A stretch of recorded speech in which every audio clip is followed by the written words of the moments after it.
Mesdames et messieurs, bonjour, j'espère que vous allez bien. Bienvenue sur ma chaîne YouTube. Aujourd'hui, c'est la fanfare, c'est le bordel monstre. Il y a des revues de hi-fi partout dans ma piole, dont une dont je vais vous parler vite fait à l'instant T. Et puis il y a des CD partout aussi. J'adore ce petit bordel hi-fi qui règne dans cette pièce. Bon, il va quand même falloir que je l'arrange. J'espère que les amis, vous allez bien depuis le temps, car il y a eu le salon de la hi-fi qui s'est déroulé la semaine dernière. Et à ce salon, je n'ai pas vu Monsieur Pierre-Étienne Léon. Donc oui, j'aurais bien voulu le voir. Parce que je l'ai déjà rencontré une première fois, c'était la première fois que j'allais au salon hi-fi, au PAVS. Et j'avais discuté un petit peu avec lui, et très belle rencontre. Et c'est dommage que je ne l'ai pas vu là. Sachant que Pierre-Étienne Léon, il y a deux modèles d'enceintes que j'ai écoutés, dont une que je vous avais avec Christophe de la clinique du haut-parleur qu'on avait présenté, enfin que Christophe nous avait présenté et qu'on a même pu écouter, donc une vidéo qui est sur ma chaîne YouTube. C'était les Pierre-Étienne Léon, les M4, qui sont de très bonnes enceintes, très musicales, et que j'avais bien apprécié d'ailleurs. Et également, bon, quand j'étais au salon, là c'était pas le même niveau de prix, on est dans du moderne, c'était pas des vintage, mais j'ai pu écouter aussi les Pierre-Étienne Léon intégrales, les amis. Donc voilà, j'avais été sous le charme de ces enceintes-là, voilà, à l'écoute, parce que j'avais pris le temps de me poser, voilà, et de pouvoir écouter. Chose que là, au salon, le PAVS 2023, je n'ai pas eu le temps de me poser, d'écouter les différents systèmes, vraiment on va dire, à pouvoir les apprécier. Mais bon, c'est pas grave. Donc, Monsieur Pierre-Étienne Léon, les amis, je voudrais juste parce que là, en fait, sur cette revue de haute fidélité, je vous dis juste une chose, c'est que je remercie encore infiniment David pour m'avoir donné toutes ces revues-là. Il est venu de Rouen, il est venu me les apporter à Beauvais. Déjà, il a fait mi-route, pour me donner ces revues-là. Parce qu'en fait, il est donné. Il me disait, ouais, non, sinon ça va partir à la déchetterie. Je lui fais, ah bah non, j'y suis certainement pas, David. je suis un passionné, collectionneur. Et puis ces revues-là, eh bien, le jour où j'ai le musée de la hi-fi, elles seront dans le musée avec les autres revues de la NRDS, tout ça, parce que je dois en avoir maintenant au moins plus de 400 revues de hi-fi. Donc voilà, les amis. Alors, pour la petite histoire, donc je vais vous parler un petit peu de Pierre-Étienne Léon. Je vais même vous mettre la petite photo que j'ai. Vous voyez, regardez. La petite photo. Très belle photo. Je vais vous la mettre en tête d'affiche. Voilà. Bon, c'est vrai que ça c'est un peu dépareillé. Tu vois, tu me vois arriver comme ça avec ma casquette, ma dégaine. Mais les gars, écoutez, on est samedi. Voilà, j'ai pas mis la petite chemise et tout. Mais vous inquiétez pas, ça viendra pour les prochaines vidéos. Je me mettrai en meilleures conditions vestimentaires. Voilà. Alors, Pierre-Étienne Léon, donc je vais vous lire l'historique. Au nom du Père, c'est pas moi qui le dis, c'est dans la revue. Au nom du Père, du son et de la hi-fi. Amen, amen, amen. Alors, avec un père chercheur et inventeur en acoustique et une mère pianiste professionnelle, il était assez logique que Pierre-Étienne Léon perpétue à sa façon cette quête de la perfection dans le domaine de la reproduction musicale. Tout comme son père, il possède une vision extrêmement moderne et technique de l'enceinte acoustique. Donc là, c'est une revue qui date de 2012. Donc finalement, le reportage, il a quoi? Il a un petit peu plus de 10 ans, mais ça va. C'est pas si vieux que ça. Donc, l'histoire de la marque. Pierre-Étienne Léon est le fils de Joseph Léon, ingénieur des arts et métiers, fondateur d'Ellipson en 1951. Fondateur d'Ellipson en 1951. Joseph Léon, Monsieur Léon Joseph, est directeur de cette société pendant plus de 30 ans. Il débute son parcours professionnel par sa seconde grande passion, l'automobile, en développant des pièces mécaniques de compétition, notamment en matière de comportement vibratoire et d'accords de silencieux, ce qui n'est pas sans rapport avec l'électroacoustique. Il devient concepteur d'enceintes à part entière en 1981, en créant Rappel, réalisation acoustique Pierre-Étienne Léon. Donc Rappel, c'est ce que je viens de vous dire. Il décide de mener cette activité sous son nom, refusant, contrairement à ce que certains lui avaient conseillé, de se substituer chez Ellipson à celui qui fut son père, mais également son professeur. C'est un choix délibéré qui renvoie un clin d'œil à Joseph, qui lui avait enseigné l'autonomie. Mais aussi un signal fort au futur utilisateur, lui faisant ainsi comprendre qu'il existe un facteur humain incitant le concepteur à apporter une réelle identité à son produit sans se cacher derrière un nom anonyme. Si Joseph explora en profondeur la gestion de l'énergie acoustique du haut-parleur par le biais de réflecteurs, Pierre-Étienne adopta très tôt des principes de charge assez novateurs.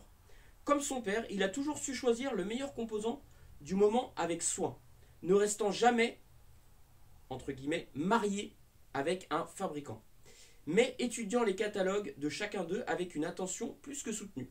Dans la conception de ces enceintes, on retrouve deux principes de charge récurrents. Le plus célèbre dit autorégulation acoustique consiste en un couplage mutuel de deux haut-parleurs disposés l'un derrière l'autre. Le premier est chargé par une cavité close et le second par une cavité accordée avec la première et dont l'évent de décompression débouche à l'arrière de l'enceinte. C'est très intéressant en tout cas le concept à monsieur Léon. Ainsi, chaque volume est parfaitement accordé et l'on obtient, sans le moindre artifice de compensation électrique, une réponse en fréquence étendue et linéaire. L'interaction acoustique entre les deux haut-parleurs qui fait apparaître une régulation de la courbe de réponse et une étendue dans le registre grave à laquelle un système conventionnel ne peut prétendre. Ce système peut offrir à une petite enceinte une réponse importante dans le grave, tant en fréquence qu'en niveau, comme dans la Quattro. Donc la Quattro, là ici nous avons la Quattro Plus, donc petite enceinte qui fait 9 kg pour un rendement de 89 dB et elle coûtait 1700 €. Voilà, petite Quattro. Moi c'est pas celle-ci qui m'intéresse, c'est l'autre qui est derrière que je vais vous montrer après. L'autre enceinte que j'aimerais bien, si quelqu'un la possède, j'aimerais bien l'essayer. Alors attendez, je vais reprendre là où j'en étais. Alors ce système peut offrir à une petite enceinte une réponse importante dans le grave, tant en fréquence qu'en niveau, comme la Quattro. Voilà, excusez-moi. Plus récemment, Pierre-Étienne Léon a beaucoup utilisé le crossflow. Alors qu'est-ce que c'est que le crossflow? Que l'on retrouve sur la Nobilis, l'Allegria, la Cantor. L'architecture interne est constituée de deux cavités couplées et accordées avec un amortissement de type progressif, un composite polymère graphite qui permet d'annuler certaines résonances parasites et protège les haut-parleurs contre certains courants statiques. Et un évent débouchant à l'arrière de l'enceinte pour éviter tout effet d'intermodulation entre le rayonnement de celui-ci et les haut-parleurs. Cet évent se termine par une forme fuyante afin d'éliminer les bruits d'écoulement. Ça c'est important de pouvoir éliminer les bruits d'écoulement d'air qui peuvent être engendrés justement dans l'évent le basse réflexe, que des fois tu peux l'entendre justement que ça fuite, ça fait un bruit d'écoulement d'air, et ça quand il n'y est pas justement, bah, c'est bravo au constructeur qui arrive à faire en sorte que l'on n'entende pas ce bruit d'écoulement d'air. Donc voilà. Alors, ensuite, depuis quelques années, Pierre-Étienne Léon propose des enceintes encore plus performantes comme la Maestrale. C'est le fruit de l'expérience de plus de 30 années de développement, mais aussi de l'apport des dernières innovations techniques dans le domaine des composants, des haut-parleurs, des traitements antivibratoires, des câbles et connecteurs, toutes choses que ce concepteur a toujours attentivement surveillées. Les produits phares. Donc là, je vous dis, donc ça c'était la petite histoire de la marque. Maintenant, je vais vous parler des produits phares qu'il y a eu. Alors, la première enceinte de la marque sort en octobre 1981. Il s'agit de la M2, une colonne de voix pourvue de deux boomers en autorégulation acoustique. Ce modèle évoluera en 1985 sous le nom de ML2. Début 1982 sort la M4. Oui, celle-là, j'aime bien la M4. J'ai bien aimé la M4, vraiment. Est un produit haut de gamme pour l'époque et encore très bien considéré aujourd'hui. Oui, parce que je suppose qu'il y a quand même des personnes qui doivent l'acheter quand on la trouve sur les sites de petites annonces. En plus, elle n'est pas spéciale. Je trouve qu'au rapport de la qualité musicale de ces enceintes-là, je trouve que le prix n'est pas excessivement cher quand on les trouve d'occasion. Je ne vais pas vous dire de prix, je vais pas me lancer à vous dire des prix. Je vais me taire sur les prix. Mais voilà, c'est un très bon rapport qualité-prix pour du matériel vintage. Alors, pourvu d'un profil beaucoup plus moderne, elle reprend une configuration 3 voies avec un baffle profilé.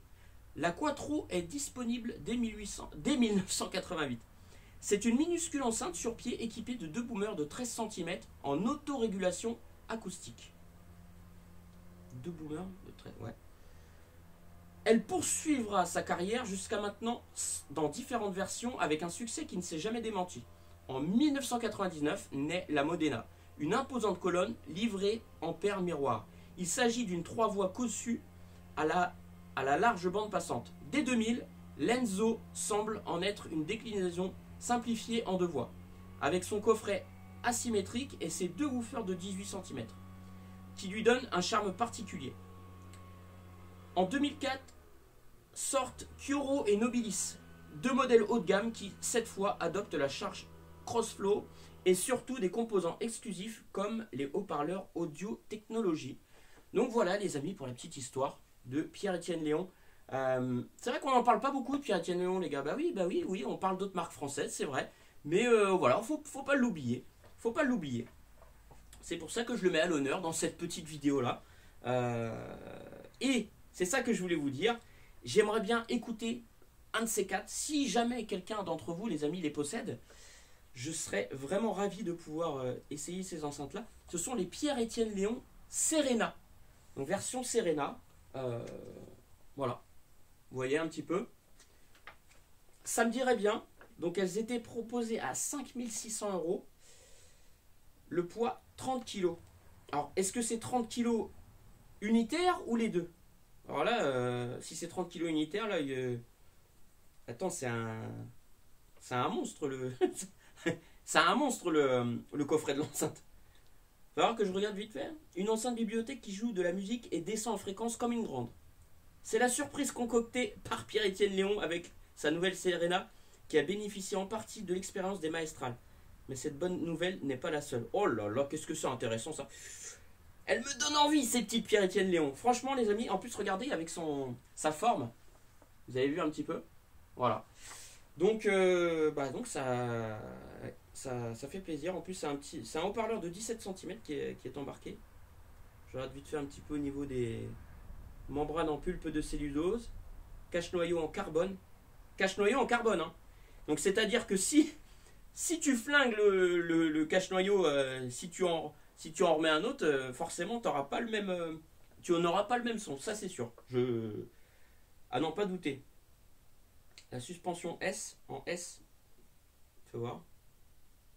Bon les gars, je vais pas vous faire le descriptif, hein, mais voilà, bon, c'était juste pour parler de Pierre-Étienne Léon, voilà, pour faire petite référence à ce grand constructeur français qui, justement, je trouve ça regrettable de ne pas l'avoir vu donc cette année au PAVS 2023. Voilà les amis. Bon, sur ce, je vous laisse. Hein. Regardez toutes les revues de hi-fi que je peux avoir. C'est ouf, il y a de quoi faire. Hein. Je vous parlerai un petit peu d'autres. Il y a d'autres choses, il y a des choses tellement intéressantes que j'ai pu lire déjà, des bancs d'essai, même des choses qui vont parler, qui vont traiter du sujet de la hi-fi sur beaucoup de sous-genres en fait. Et je trouve ça vachement intéressant. Donc voilà les amis, je vous souhaite une belle soirée, bon week-end à vous. Et puis likez, abonnez-vous, commentez, voilà. Et puis bah voilà, je suis toujours content de vous retrouver. Allez, ciao les gars, à bientôt.